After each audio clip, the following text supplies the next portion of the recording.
नमस्कार, मैं Anand Jain, head of department electrical engineering, आप सभी का गवर्नमेंट पॉलिटेक्निक कॉलेज हनुमानगढ़ के यूट्यूब चैनल पर स्वागत करता हूं। हमारे विषय इलेक्ट्रिकल एस्टिमेशन में आज जानते हैं पोल माउंटिंग सबस्टेशंस पे अर्थिंग के बारे में और समझते हैं कि 3 अलग अलग इलेक्ट्रोड से क्रमशः लाइटनिंग अरेस्टर, ट्रांसफार्मर के न्यूट्रल और दूसरे नॉन कंडक्टिव मेटेलिक पार्ट की अर्थिंग या ग्राउंडिंग किस तरह से करते हैं। 2, 8 या 9 मीटर के पोल के साथ चैनल को एंगल्स के साथ अरेंज करके हम एक एच टाइप कॉन्फ़िगरेशन पोल माउंटेड सबस्टेशंस के लिए बनाते हैं और ऐसा पोल माउंटेड सबस्टेशन 11 kV पे high tension input supply distribution company से लेता है और उसे इस ट्रांसफार्मर की स्टेप डाउन ट्रांसफॉर्मेशन से एक 3 फेज 4 वायर 400 वोल्ट की LT डिस्ट्रीब्यूशन वोल्टेज बना देती है। इस लगभग 8 फीट दूरी पर रखे हुए 2 पोल स्ट्रक्चर पे ये जो ट्रांसफार्मर की सिटिंग चैनल पर माउंटिंग है वो ग्राउंड से लगभग 8 फीट हाइट रखती है और अलग अलग चैनल सेक्शंस पे हम lightning arrester, air break switch, horn gap type fuse इन्हें इंस्टॉल करके रिक्वायर्ड कंट्रोल और प्रोटेक्शन इस पोल माउंटेड सबस्टेशन में अचीव करते हैं और LT सप्लाई एक LT डिस्ट्रीब्यूशन बॉक्स से आगे इस्तेमाल की जा सकती है। अनमेन्ड प्रकार के इन पोल माउंटेड सबस्टेशन की न केवल इनिशियल कॉस्ट कम है, इनमें मेंटेनेंस कॉस्ट भी कम लगती है। इनफैक्ट ये पोल माउंटेड सबस्टेशन हमारे पावर सिस्टम के सबसे सस्ते, चीपेस्ट, सबसे सरल प्रकार के, सिंपलेस्ट और सबसे छोटे आकार के सबस्टेशंस हैं। ये जो 2 पोल का स्ट्रक्चर है वो ग्राउंड पे लगभग 2 मीटर बाई 3 मीटर स्पेस को ऑक्यूपाई करता है, जिसमें ये सारा ट्रांसफार्मर के साथ कंट्रोल प्रोटेक्शन और LT का भी कंट्रोल प्रोटेक्शन और डिस्ट्रीब्यूशन का अरेंजमेंट सुटेबली लोकेट किया जा सकता है। एक पोल माउंटेड सबस्टेशन में इनकमिंग 11 kV की HT सप्लाई जैसी यहाँ लाइनों में दिखाई हुई है वो एक एंड टर्मिनल पोस्ट पे स्ट्रेन टाइप डिस्क इंसुलेटर पे टर्मिनेट हो जाती है और लाइन के साथ पैरेलल में लाइन और अर्थ के बीच में हम इस C चैनल पे लाइटनिंग अरेस्टर को इंस्टॉल करते हैं जो हमारी सबस्टेशन इक्विपमेंट को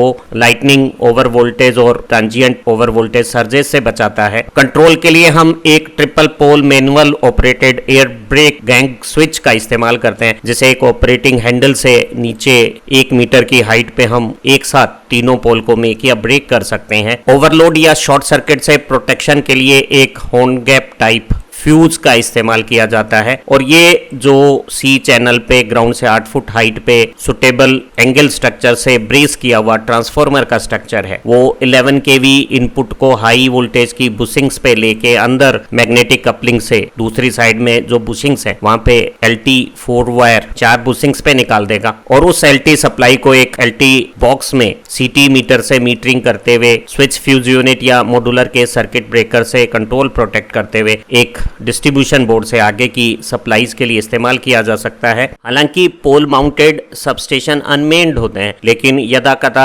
ऑपरेटिंग स्टाफ मेजरमेंट और मॉनिटरिंग के लिए लाइव कंडीशंस में सबस्टेशंस के पास आते हैं तो उनकी सेफ्टी और दूसरे इक्विपमेंट्स के प्रोटेक्शन के लिए इस पोल माउंटेड सबस्टेशंस पे अर्थिंग की जरूरत होती है। इस पोल माउंटेड सबस्टेशंस में वो सारे इलेक्ट्रिक इक्विपमेंट्स जिनके मेटेलिक कंपोनेंट्स हैं और उन्हें फंक्शनली कोई करंट कैरी नहीं करना है, उन सभी को हम ग्राउंड से अर्थिंग वायर करके कनेक्ट करते हैं। इसी तरह से हमारे लाइटनिंग अरेस्टर के एक एंड पे तो 3 फेज की 11 kV HT सप्लाई आती है और ये जो दूसरे टर्मिनल हैं हमारे, इनको हम एक अर्थ वायर से ग्राउंड से कनेक्ट करते हैं और ट्रांसफार्मर का न्यूट्रल भी ग्राउंड से अर्थ किया जाता है। जब हम पोल माउंटेड सबस्टेशंस पे अच्छी इफेक्टिव अर्थिंग करते हैं तो वो अर्थिंग सबस्टेशन के चारों तरफ और उसके नीचे की स्थितियों पे सरफेस पे एक यूनिफॉर्म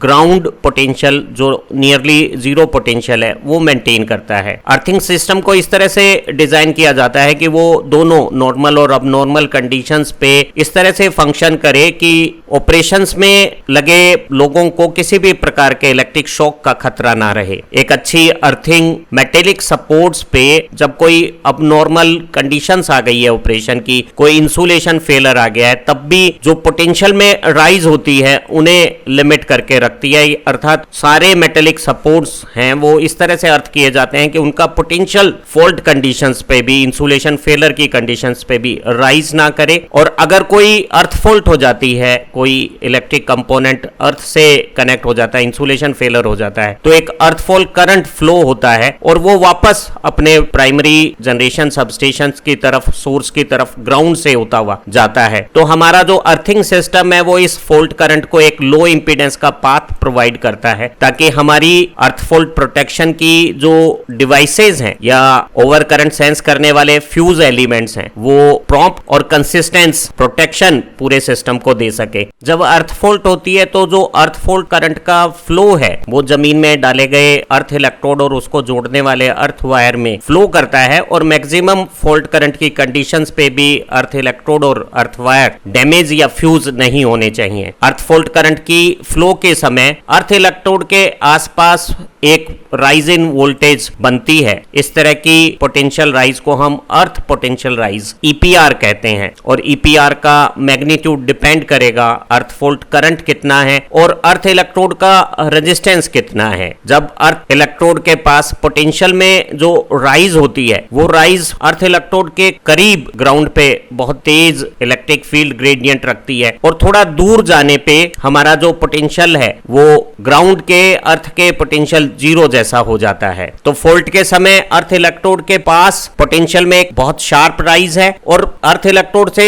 थोड़ा दूर जाने पे सरफेस का पोटेंशियल ग्राउंड के जीरो पोटेंशियल जैसा बन जाता है। एक अच्छी अर्थिंग की जरूरत है कि वो ह्यूमन बीइंग की सेफ्टी के लिए जो स्टेप पोटेंशियल और टच पोटेंशियल्स के मैग्नीट्यूड्स बनने वाले हैं फॉल्ट के समय, उन्हें लिमिट्स में रखे। एक पावर सिस्टम के ऑपरेशन में स्टेप पोटेंशियल्स वो वोल्टेज है जो ह्यूमन की दो स्टेप्स के बीच में फॉल्ट के समय अर्थ पोटेंशियल राइज होता है और अर्थ सरफेस पे एक शार्प इलेक्ट्रिक फील्ड ग्रेडियंट बनती है। तो स्टेप्स की 1 मीटर दूरी के बीच में हम ये मानते हैं कि मैक्सिमम स्टेप साइज 1 मीटर हो सकता है एक सामान्य ह्यूमन बीइंग का। जो वोल्टेज ग्राउंड पे जनरेट होगी उसे हम स्टेप पोटेंशियल्स बोलते हैं। इसी तरह से जो टच पोटेंशियल है वो ह्यूमन बॉडी के हाथ और पैर के बीच में, जब वो किसी अर्थ स्ट्रक्चर को टच करता है और जमीन पे खड़ा है तो उसके हाथ और पैरों के बीच में जो वोल्टेज आती है उसे हम टच वोल्टेज कहते हैं। जब किसी पावर सिस्टम में अर्थ फॉल्ट होती है और फॉल्ट करंट अर्थ इलेक्ट्रोड से फ्लो करता है तो अर्थ इलेक्ट्रोड के पास पोटेंशियल में जो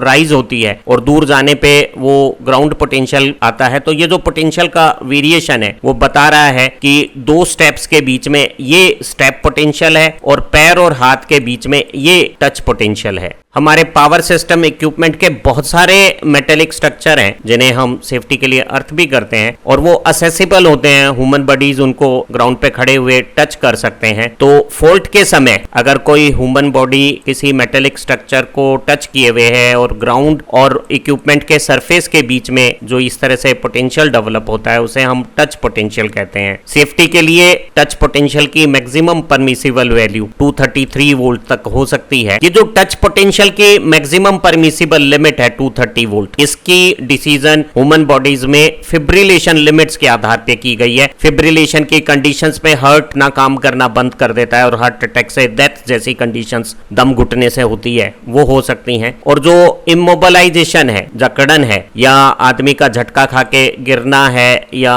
मसल्स में कॉन्ट्रैक्शंस हैं, ये लोअर वोल्टेजेस भी हो सकती है। स्टेप पोटेंशियल वो वोल्टेज है जो ग्राउंड में खड़े हुए व्यक्ति के पैरों के बीच में 1 मीटर का जो बड़ा स्ट्राइड लेंथ हो सकती है उन स्थितियों पे 1 मीटर दूरी पे ग्राउंड्स में डेवलप होती है। और अगर फॉल्ट के समय हैवी अर्थ फॉल्ट करंट फ्लो हो रहा है और अर्थ इलेक्ट्रोड के पास अर्थ पोटेंशियल में राइज हो गई है और ये पोटेंशियल जीरो की तरफ जब वेरिएशंस करता है तो इन दो पोजीशंस के बीच में ये जो डिफरेंस है वो स्टेप पोटेंशियल है। एक व्यक्ति के ऊपर सबसे ज्यादा स्टेप पोटेंशियल आएगा अगर उसका 1 फुट स्टेप मैक्सिमम अर्थ पोटेंशियल राइज के पास हो, यहाँ इलेक्ट्रोड की ठीक इस लोकेशंस पे, और दूसरा स्टेप इससे दूर जहां ग्राउंड का अर्थ पोटेंशियल बन रहा है उससे 1 मीटर की दूरी बनाई हुई है। अर्थात अगर ये स्टेप हमारा इस पोजीशन पे होता और 1 मीटर की दूरी पे हम देखते तो ये जो स्टेप पोटेंशियल की वैल्यू है वो ज्यादा हो जाती, क्योंकि हम जमीन पे जब खड़े होते हैं तो पैरों में हमारे पास शूज होते हैं जिनमें सोल पे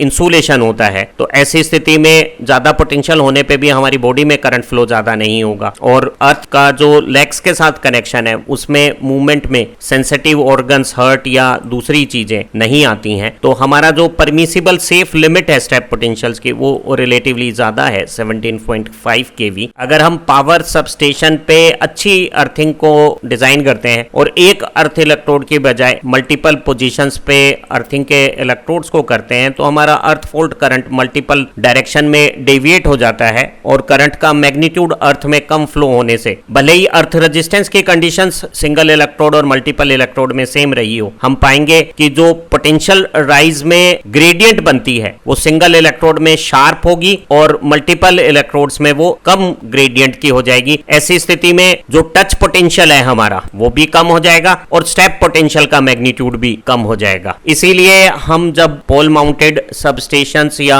हमारे ग्रिड सबस्टेशंस पे अर्थिंग करते हैं तो मल्टीपल अर्थ इलेक्ट्रोड्स का इस्तेमाल करते हैं। आज हम जब पोल माउंटेड सबस्टेशन की अर्थिंग समझेंगे तो ऐसे डबल पोल एच स्ट्रक्चर्स के पोल माउंटेड सबस्टेशंस पे हम 3 अर्थ इलेक्ट्रोड से अर्थिंग करते हैं ताकि हमारे टच और स्टेप पोटेंशियल्स को हम सेफ लिमिट्स में फॉल्ट के समय भी मेंटेन रख सकें। जब फॉल्ट करंट की एक्सपेक्टेड वैल्यू कम हो और उसके मैक्सिमम अमाउंट में फॉल्ट करंट कंडीशंस में फ्लो करने पे भी हमारी प्लांट, इक्विपमेंट, केबल स्ट्रक्चर इनमें किसी भी प्रकार के ओवर करंट से लॉसेज नहीं होने वाले हों, पावर सिस्टम की स्टेबिलिटी पे कोई नुकसान नहीं होने वाला हो, तो हम सॉलिड अर्थिंग का इस्तेमाल कर सकते हैं जिसमें हमारे स्टार कनेक्टेड ट्रांसफार्मर के न्यूट्रल को हम सीधे एक मेटेलिक कंडक्टर से ग्राउंड से कनेक्ट कर देंगे और इस ग्राउंडिंग सर्किट में कोई भी एक्स्ट्रा एडिशनल इंपीडेंस नहीं रखेंगे। ऐसी स्थिति में हमारी जो अर्थ फॉल्ट कंडीशंस होंगी उसमें सफिशिएंट फॉल्ट करंट का फ्लो होगा और हमारे प्रोटेक्टिव डिवाइस का जो ऑपरेशन है वो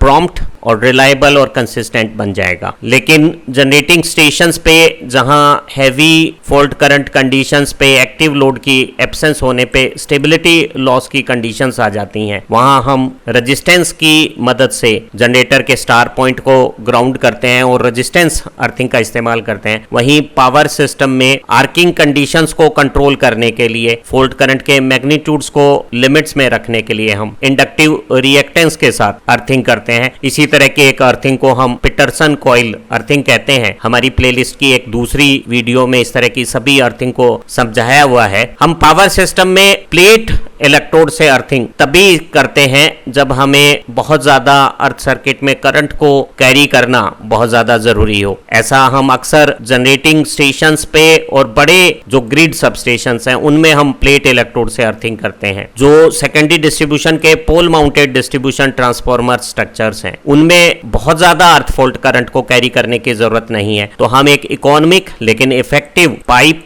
या रोड अर्थिंग का इस्तेमाल कर सकते हैं। और हम जब अच्छी अर्थिंग करते हैं तो अर्थ का जो रेजिस्टेंस है वो हर हाल में 5 ओम से कम रखा जाता है। इफेक्टिव अर्थिंग के लिए जब मल्टीपल अर्थ इलेक्ट्रोड का इस्तेमाल किया जाता है तो 2 इलेक्ट्रोड्स की जो पोजीशंस हैं ग्राउंड में, पिट्स में, उनके बीच में जो मिनिमम डिस्टेंस है वो अर्थ इलेक्ट्रोड की लेंथ का डबल होना मिनिमम जरूरी है। जब हम पोल माउंटेड सबस्टेशंस पे अर्थिंग करते हैं तो अर्थ इलेक्ट्रोड जो रोड टाइप या पाइप टाइप लेते हैं उनकी लेंथ 3 मीटर होती है, तो हमें मिनिमम सेपरेशन अर्थ इलेक्ट्रोड्स के बीच में 6 मीटर रखना चाहिए। अगर अच्छी स्टेप और टच पोटेंशियल्स को हमें कम रखने की कंडीशंस बनानी है, क्योंकि एक अर्थ इलेक्ट्रोड अपनी पूरी 3 मीटर लंबाई पे अर्थ ग्राउंड से अपनी कनेक्टिविटी तो बनाता ही है, वो अपने चारों तरफ जो 3 मीटर रेडियस का सिलेंडर बनता है उसमें भी अपनी इलेक्ट्रिक कंडक्टिविटी बनाता है। तो 2 इलेक्ट्रोड की इलेक्ट्रिक कनेक्टिविटी आपस में ओवरलैप ना करे, इसलिए जरूरी है कि उन दोनों के बीच में सेंटर टू सेंटर डिस्टेंस उनकी लेंथ के डबल से ज्यादा हो। तो हम डबल पोल स्ट्रक्चर में, जिसमें 2 पोल स्ट्रक्चर 8 फीट 2400 mm दूरी पे होते हैं, वहां 3 इलेक्ट्रोड से जब अर्थिंग करते हैं तो अर्थ इलेक्ट्रोड को 3 मीटर लेंथ के हमारे अर्थ इलेक्ट्रोड हैं, 3 का डबल 6 है, हम ये जो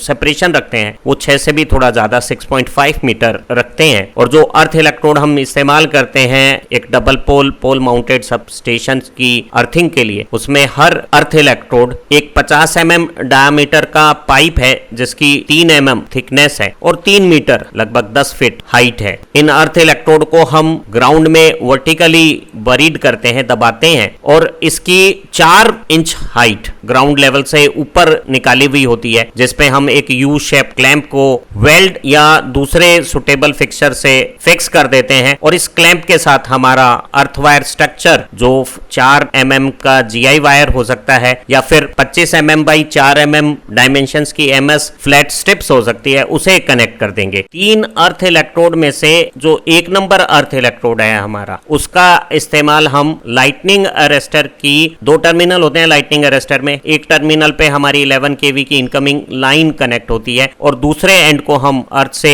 ग्राउंडिंग करते हैं। तीनों लाइटनिंग अरेस्टर के अर्थ टर्मिनल को 2 सेपरेट वायर से एक अर्थ इलेक्ट्रोड से जोड़ देंगे। जो 2 सेपरेट डिस्टिंक्ट हम कनेक्शन लाइटनिंग अरेस्टर के अर्थ टर्मिनल को अर्थ इलेक्ट्रोड से जोड़ने के लिए करते हैं, वो 4 SWG का एक GI वायर हो सकता है या फिर वो 25 mm बाई 4 mm डायमेंशन की 25 mm चौड़ाई और 4 mm मोटाई की एक GI MS स्ट्रिप हो सकती है। चाहे वायर लें या स्ट्रिप लें, जो कनेक्शन हम अर्थ टर्मिनल का अर्थ इलेक्ट्रोड से करेंगे वो छोटा और सीधा होना चाहिए, उसमें मुड़ाव और बेवजह लंबाइयां बढ़ाने की बातें नहीं होनी चाहिए, ताकि हमारे लाइटनिंग अरेस्टर के ग्राउंड सर्किट का अर्थ रेजिस्टेंस मिनिमम रहे। अगर हमारे हाई वोल्टेज लाइटनिंग अरेस्टर के अर्थ सर्किट का रेजिस्टेंस कम होगा तो लाइटनिंग के दौरान जो बैक फ्लैश ओवर्स आते हैं वो नहीं डेवलप होंगे और इससे हमारे सबस्टेशंस के जो सबसे सेंसिटिव इक्विपमेंट है, ट्रांसफार्मर की वाइंडिंग, वो लाइटनिंग सर्ज के दौरान डैमेज होने से बचेगी। लाइटनिंग अरेस्टर की अर्थिंग के लिए जो 1 नंबर अर्थ इलेक्ट्रोड की हम पोजीशनिंग करते हैं वो डबल पोल स्ट्रक्चर से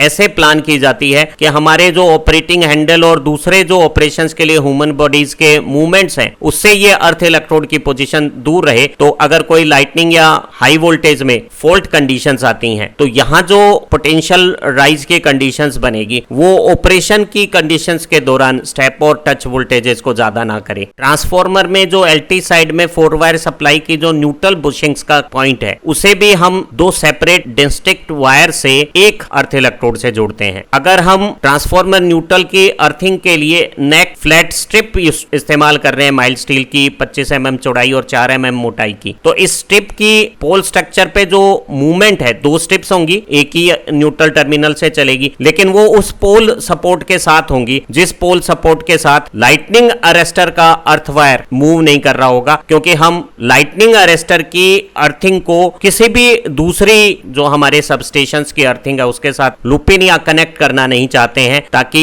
अगर किसी लाइटनिंग सर्ज के दौरान लाइटनिंग अरेस्टर सर्ज की एनर्जी को ग्राउंड में डेसिपेट कर रहा है तो वो एनर्जी हमारे दूसरे सबस्टेशन इक्विपमेंट्स को लाइटनिंग के दौरान डैमेज ना कर सके। तो जब हम अर्थिंग करते हैं तो लाइटनिंग अरेस्टर की जो अर्थिंग है वो एक पोल सपोर्ट से दोनों वायर चलेंगे और न्यूट्रल अर्थिंग के जो दोनों वायर हैं वो दूसरे पोल सपोर्ट के साथ चलेंगे। दोनों के 2 डिस्टिंक्ट सेपरेट वायर अलग अलग अर्थ इलेक्ट्रोड्स के साथ कनेक्ट होंगे। अदरवाइज हम न्यूट्रल अर्थिंग के लिए एक इंसुलेटेड केबल कंडक्टर का इस्तेमाल, सिंगल कंडक्टर का इस्तेमाल कर सकते हैं। अगर हमारे ट्रांसफार्मर की LV साइड में केबल का साइज 95 स्क्वायर mm तक है तो हम अर्थ केबल का जो PVC इंसुलेटेड वायर है वो 35 स्क्वायर mm का ले सकते हैं। और अगर हमारे ट्रांसफार्मर की पावर रेटिंग ज्यादा है और केबल हम 185 mm स्क्वायर की या इससे भी बड़ी यूज कर रहे हैं तो हम अर्थिंग कंडक्टर का cross section 70 mm square PVC insulation के साथ ले सकते हैं। और अगर हम अर्थ कनेक्शन को PVC इंसुलेशन के साथ ले रहे हैं तो हम किसी भी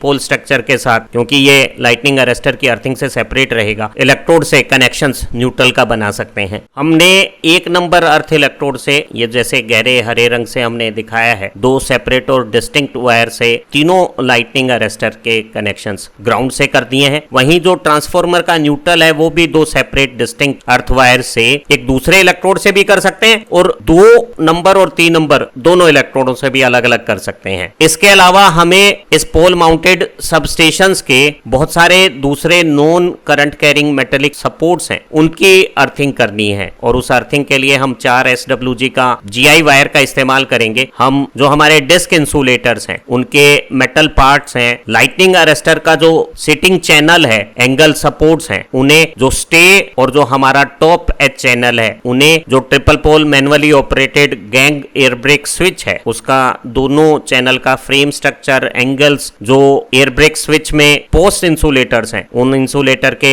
बॉटम सपोर्ट्स, इन्हें हमने अर्थ करना है। जो ओवर करंट या शॉर्ट सर्किट प्रोटेक्शन का फ्यूज अरेंजमेंट है होर्न गैप टाइप, उसका भी sitting channel support support, insulator के नीचे के मेटल पार्ट्स, इन्हें हम अर्थ करते हैं। ट्रांसफार्मर की जो बॉडी है, सीटिंग चैनल्स हैं, एलटी का पैनल है, हमारे एयर ब्रेक स्विच का जो ऑपरेटिंग हैंडल है, खासतौर से जो नीचे की पोजीशंस हैं, उन सभी को हम दो अलग अलग सेपरेट वायर से या तो 3 नंबर इलेक्ट्रोड पे या 2 और 3 दोनों पे हम ले जाते हैं। तो हमारे इस पूरे एच स्ट्रक्चर में जितने भी सीटिंग चैनल हैं, बेल्टिंग एंगल्स हैं और दूसरे non current carrying metallic parts हैं, उन सबको 2 सेपरेट डिस्टिंक्ट वायर से हमने अर्थिंग या ग्राउंडिंग की हुई है। जब हम ट्रांसफार्मर न्यूट्रल की अर्थिंग अर्थ इलेक्ट्रोड 2 से और सारे दूसरे non current carrying metallic supports की अर्थिंग 3 नंबर इलेक्ट्रोड से करते हैं, तो इन दोनों को भी आपस में ग्राउंड में इंटरकनेक्ट पैरेलल कर देते हैं। पैरेलल अर्थ इलेक्ट्रोड से हमारा इफेक्टिव अर्थ रेजिस्टेंस कम हो जाता है, और क्योंकि इन्हें आपस में जोड़ा हुआ है तो हम न्यूट्रल की एक वायर से, एक इलेक्ट्रोड से और दूसरे वायर से दूसरे इलेक्ट्रोड से, और इसी तरह से सारे मेटेलिक सपोर्ट्स की दोनों पोल के साथ रेस्पेक्टिवली सेकंड और थर्ड इलेक्ट्रोड से सेपरेट अर्थिंग कर सकते हैं और बाद में सेकंड और थर्ड अर्थ इलेक्ट्रोड को आपस में इंटरकनेक्ट कर सकते हैं। जब हम आरसीसी या प्री स्ट्रेस सीमेंट कंक्रीट के पोल इस्तेमाल करते हैं तो जो हमारा ऊपर का अर्थ वायर निकलता है उसे ऊपर के सारे मेटेलिक स्ट्रक्चर से हम कनेक्ट कर सकते हैं और नीचे से अर्थ वायर सीधा अर्थ इलेक्ट्रोड से जोड़ सकते हैं, और जो नीचे के हमारे स्ट्रक्चर हैं, ट्रांसफार्मर का टैंक या हमारी न्यूट्रल बुशिंग्स या एलटी पैनल या हमारा operating triple pole air break switch का हैंडल, इन्हें सेपरेटली नीचे से अर्थ कर सकते हैं। ध्यान रहे, जो लाइटनिंग अरेस्टर की हमने अर्थिंग या ग्राउंडिंग की है उसे किसी भी दूसरी ग्राउंडिंग के साथ लूपे नहीं करनी है। अगर लाइटनिंग अरेस्टर का ग्राउंड रेजिस्टेंस डिजायर्ड वैल्यू से ज्यादा आता है तो इसे ऑगमेंट या सपोर्ट करने के लिए एक चौथा अर्थ इलेक्ट्रोड अलग से बनाकर उसे 1 नंबर अर्थ इलेक्ट्रोड के साथ पैरेलल किया जा सकता है, या हम 1 नंबर अर्थ इलेक्ट्रोड के साथ काउंटर पॉइज अर्थ इलेक्ट्रोड्स को इस्तेमाल करके इसके इफेक्टिव अर्थ रेजिस्टेंस को घटा सकते हैं। अगर सोइल की रेजिस्टिविटी ज्यादा है और हमारे अर्थ इलेक्ट्रोड का अर्थ रेजिस्टेंस ज्यादा आ रहा है तो हम मल्टीपल इलेक्ट्रोड से अर्थिंग कर सकते हैं, लेकिन अगर मल्टीपल इलेक्ट्रोड का भी काफी बड़ी संख्या में इस्तेमाल करने पे भी हमें डिजायर्ड लो अर्थ रेजिस्टेंस नहीं प्राप्त हो रहा है तो हमें अर्थ की रेजिस्टिविटी को कम करने के लिए जो अर्थ और सॉइल स्ट्रक्चर की सराउंडिंग्स हैं उसमें कुछ सॉल्ट सब्सटेंसेज को वाटर में सॉल्यूशन बना के ट्रीटमेंट करना चाहिए, और जो सब्सटेंसेज हम इस्तेमाल करते हैं वो हमारा कॉमन साल्ट, सोडियम क्लोराइड हो सकता है, कैल्शियम क्लोराइड हो सकता है, सोडियम कार्बोनेट का इस्तेमाल कर सकते हैं, कॉपर सल्फेट का हम इस्तेमाल कर सकते हैं, या फिर हम सॉफ्ट कोक, कोल या चारकोल का इस्तेमाल कर सकते हैं। जो कॉमन कॉमर्शियल इकोनॉमिक प्रैक्टिस है उसमें हम अल्टरनेट लेयर में कॉमन सॉल्ट और चारकोल की लेयर्स का इस्तेमाल करते हैं। बेसिकली ये सारे जो केमिकल ट्रीटमेंट हैं वो सॉइल में मॉइस्चर कंटेंट्स को बढ़ाते हैं, और अगर सॉइल में 20% के आसपास मॉइस्चर कंटेंट्स आ जाता है तो उसकी कंडक्टिविटी अच्छी हो जाती है, रेजिस्टिविटी कम हो जाती है और हमें डिजायर्ड अर्थ रेजिस्टेंस की प्राप्ति हो जाती है। लेकिन ध्यान रहे, एक सॉइल में कंडक्टिविटी एक लिमिट से ज्यादा होने पर वो कोरोसिव हो जाती है और हमारे अर्थ इलेक्ट्रोड की लाइफ भी कम हो जाती है। बेंटोनाइट एक तरह की क्ले है जिसमें बहुत एक्सीलेंट इलेक्ट्रिकल प्रॉपर्टीज हैं। इसे अगर हम सॉइल के साथ मिलाते हैं तो सॉइल की कंडक्टिविटी बहुत इंप्रूव हो जाती है, क्योंकि बेंटोनाइट सॉइल में वाटर को अब्सॉर्ब करके काफी बड़े समय तक रिटेन करने का काम करती है, और ऐसी बेंटोनाइट मिली हुई सॉइल्स हैं उनके कारण अर्थ इलेक्ट्रोड की सराउंडिंग में हमारी कंडक्टिविटी लगातार इंक्रीज रहती है और अर्थ इलेक्ट्रोड का जो अर्थ रेजिस्टेंस है वो कम बना रहता है। और ये बहुत ड्राई समर मंथ्स में भी बेंटोनाइट की क्ले मिक्स सॉइल में अच्छी कंडक्टिविटी मेंटेन करने की प्रॉपर्टी रहती है। स्टडीज से पाया है कि जो हमारे थर्मल स्टेशंस की जो फ्लाई ऐश है उसे भी अगर हम ग्राउंड में मिलाते हैं तो ग्राउंड की अगर रेजिस्टिविटी हाई है तो वो इस तरह की केमिकल ट्रीटमेंट से कम हो जाएगी और हमारी अर्थ रेजिस्टेंस की जो डिजायर्ड लो वैल्यूज हैं उन्हें हम प्राप्त कर सकते हैं। सभी HT हाई वोल्टेज की पावर ऑपरेशंस में और ग्रिड सबस्टेशंस पे और इवन पोल माउंटेड सबस्टेशंस पे भी हमें ग्राउंड सरफेस पे एक क्रस्ट रॉक की जो क्रशर्स या स्टोन पार्टिकल्स हैं उनकी एक लेयर का इस्तेमाल करना चाहिए। आमतौर पे हमारी जो टॉप सॉइल्स होती हैं उनमें मॉइस्चर कंटेंट ज्यादा होने से रेजिस्टिविटी कम होती है, बॉटम सॉइल में रेजिस्टिविटी हाई होती है, तो अर्थफोल्ड के समय टॉप लेयर में जब करंट का ज्यादा फ्लो होता है तो वो स्टेप और टच पोटेंशियल्स के मैग्नीट्यूड को इंक्रीज कर देता है। लेकिन अगर हम क्रस्ट रॉक की एक लेयर को यहाँ ग्राउंड पे बना देते हैं तो इससे हमारी सरफेस लेयर में हाई रेजिस्टिविटी आने से स्टेप और टच पोटेंशियल्स की वैल्यूज कम हो जाएगी। इस तरह के स्टोन क्रशर्स हैं वो जमीन पे जो रेप्टाइल्स हैं उनके मूवमेंट को रोकते हैं और उनके कारण जो हमारी पावर लाइंस में किसी भी तरह की प्रॉब्लम्स आ सकती थी उनसे हमारी बचत हो जाती है। क्रस्ट स्टोन की लेयर से हमारी सबस्टेशंस की जो ग्राउंड सरफेस है उस पे वीड्स की ग्रोथ नहीं होती। ये जो स्टोन क्रशर्स की टॉप लेयर्स हैं वो अपने नीचे की लेयर्स में मॉइस्चर को रिटेन करने का काम करती हैं, जिससे हमारी नीचे की सब सॉइल की रेजिस्टिविटी लो रहती है, हमारे अर्थ रेजिस्टेंस कंट्रोल्ड लो अमाउंट में रहते हैं। हम अगर सबस्टेशंस की सरफेस पे इस तरह की हार्ड क्रश रॉक लगी हुई होगी तो लंबे स्टेप्स नहीं लेंगे तो हमें स्टेप पोटेंशियल्स की भी हाई वैल्यू से बचाव मिलेगा। उम्मीद है आज की इस वीडियो से आपको ये बात अच्छी तरह से समझ में आ गई होगी कि H type double pole structure में हम एक सिमेट्रिकल ट्रायंगुलर शेप में 3 अर्थ इलेक्ट्रोड का इस्तेमाल करते हैं। उसमें से एक अर्थ इलेक्ट्रोड लाइटनिंग अरेस्टर की अर्थिंग के लिए इस्तेमाल किया जाता है, एक दूसरा अर्थ इलेक्ट्रोड हम ट्रांसफार्मर की न्यूट्रल बुशिंग की अर्थिंग के लिए इस्तेमाल कर सकते हैं और तीसरे अर्थ इलेक्ट्रोड को हम दूसरे मेटेलिक स्ट्रक्चर्स जो नॉन करंट कैरिंग है उनकी अर्थिंग के लिए इस्तेमाल कर सकते हैं और 2 और 3 को आपस में पैरेलल भी कनेक्ट कर सकते हैं। आपको अगर ये लर्निंग लेसन पसंद आया होगा तो इसे लाइक भी कीजिएगा और अपने दोस्तों के साथ शेयर कीजिएगा और हमारे चैनल की दूसरी वीडियो की मदद से अपनी लर्निंग को और इम्प्रूव कीजिएगा। फिर मिलते हैं एक नई खूबसूरत लर्निंग वीडियो के साथ।